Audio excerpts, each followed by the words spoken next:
Hello everyone, কেমন আছেন সবাই? আশা করি আপনারা ভালো আছেন। আমরাও আলহামদুলিল্লাহ ভালো আছি। আজকে আমি ডিম দিয়ে আলু দিয়ে রান্না করব। আলু আর ডিমটা আমি সিদ্ধ বসিয়ে দিলাম, এবার ঢাকনা দিয়ে দিব সিদ্ধ হওয়ার জন্য। ডিম আর আলুটা আমার সিদ্ধ হয়ে গেছে, এখন আমি নামিয়ে নিব। ডিম আর আলুটা আমি ছিলে নিয়েছি। তেল গরম হয়ে গেছে, ছিলে রাখা ডিমগুলো দিয়ে দিব। ডিমগুলো দিয়ে দেওয়ার পরে সামান্য লবণ দিয়ে দিব। লবণ দিয়ে দেওয়ার পরে এখন আমি ডিমটা ভালোভাবে নেড়েচেড়ে ভেজে নিব। ওদিকে ডিমটা ভাজা হচ্ছে, আগেই আমি আলুটা ছিলে রাখছিলাম। আলুগুলো এবার ভেঙে নিচ্ছি। আলুগুলো আমার ভেঙে নেওয়া হয়ে গেছে। ডিমটা আমার ভেজে নেওয়া হয়ে গেছে, এখন আমি উঠিয়ে নিব। ডিম ভেজে নেওয়া তেলেই আমি পেঁয়াজ কুচিগুলো দিয়ে দিয়েছি। দারচিনি আর এলাচ দিয়ে দিব। দিয়ে দেওয়ার পরে নেড়েচেড়ে পেঁয়াজটা হালকা ভেজে নিব।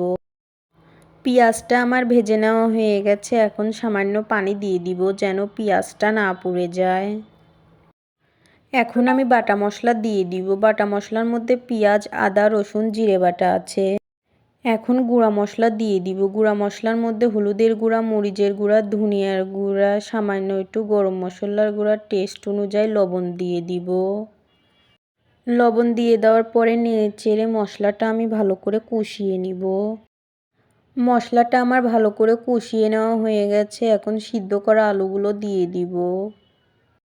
আলুটা দিয়ে দেওয়ার পরে ভালো করে মশলার সঙ্গে আলুটা আমি ভালো করে কষিয়ে নিব। যত ভালো করে তরকারিটা কষিয়ে নেবেন ততটাই খেতে টেস্ট হবে।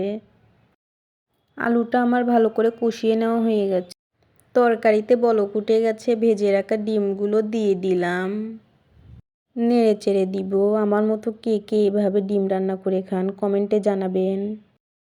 ডিম রান্নাটা আমার হয়ে গেছে, সামান্য আমি জিরার গুঁড়া দিয়ে দিব। দিয়ে দেওয়ার পরে নেড়েচেড়ে কিছুক্ষণ রেখে আমি নামিয়ে নিব। রান্না শেষ করে এসে দেখি বাচ্চারা সুন্দর করে টিভি দেখতেছে।